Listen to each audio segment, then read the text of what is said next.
Thank you for watching our video. Please give us a big like, subscribe to our channel for new videos every day with amazing cars.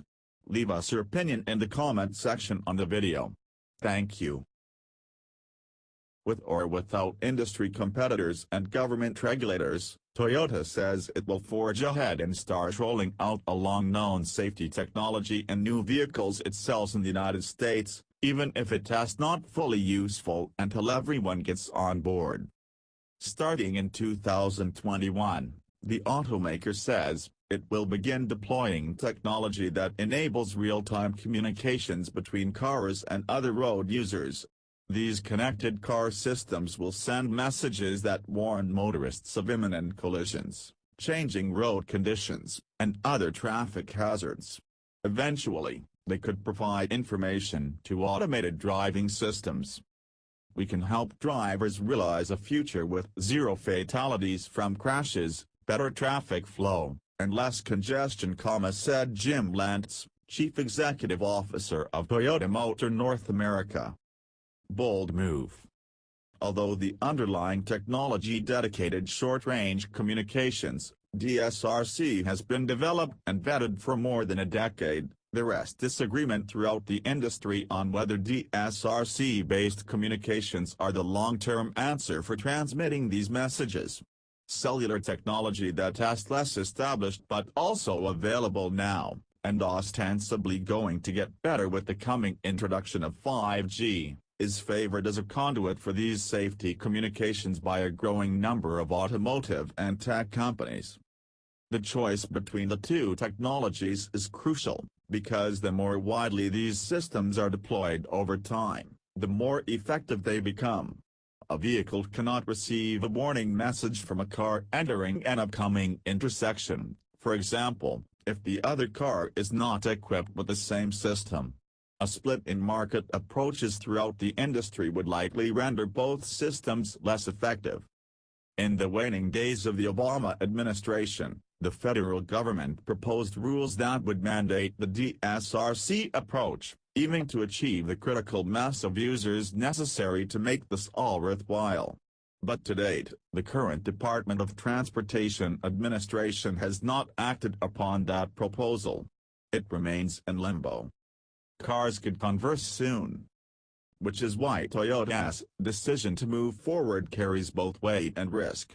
Proponents of the DSRC approach to these communications, which comprise vehicle-to-vehicle, V2V, vehicle-to-infrastructure, V2I, and vehicle-to-pedestrian, V2P, designations and are often wrapped together under the banner of vehicle-to-everything, V2X, argue that manufacturers can start saving lives sooner than if they wait for a consensus to materialize. I'll grant you that DSRC is the modern-day equivalent of Morse code, but guess what, Morse code still works, says Gregory D. Winfrey, director of the Texas A&M Transportation Institute and a former U.S. Department of Transportation official. We don't have 5G yet. So why don't we introduce this life-saving technology now and get American drivers familiar with it? As this newfangled technology comes online, we can introduce it. I am technology agnostic, he said, but the technologies under development now are not ready for the market. With DSRC, we can start saving lives now and get away from a cultural tolerance for what is, in essence, carnage on our roadways. More than 37,000 Americans were killed in traffic crashes in 2016, according to federal records, a number that has been rising at its fastest pace in half a century. Toyota aims to start rolling out its DSRC-based systems throughout its lineup beginning in the mid-2020s. The automaker's plans are the most comprehensive to date, but it actually wants to be the first automaker to deploy V2V in North America.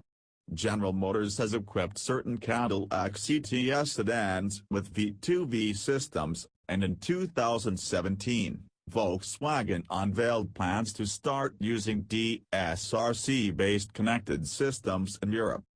In the United States, These systems use 7 channels on the 5.9 GHz spectrum that have been reserved for automotive safety applications by the Federal Communications Commission.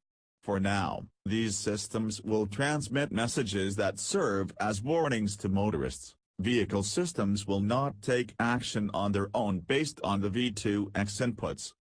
Self-driving cars. Eventually, information from V2X systems can be fed to automated driving systems for use by their decision-making algorithms. One advantage V2X systems have is that, unlike the other sensors aboard automated vehicles, they can provide information on imminent hazards not based on line of sight. This is the second time in recent years that Toyota has positioned itself as a front-runner in adding new safety technology while its competitors lagged. When a group of 20 automakers reached a voluntary agreement to equip all new vehicles with automated emergency braking by 2022, Toyota took its efforts a step further and pledged to install the systems as standard equipment in all new cars by the end of 2017. The company says that 92% of its Toyota and Lexus vehicles now sold contain automated emergency braking systems. At the time of that announcement, the future of automated emergency braking seemed nothing but promising. In the case of the SRC, which has been developed over the past 13 years with a group of global automakers, infrastructure organizations, and the DOT, its future is nonetheless very much uncertain. But Toyota's announcement gives it a sudden shot of renewed momentum. Thank you for watching our video. Please give us a big like, subscribe to our channel for new videos every day with amazing cars. Leave us your opinion in the comment section on the video. Thank you.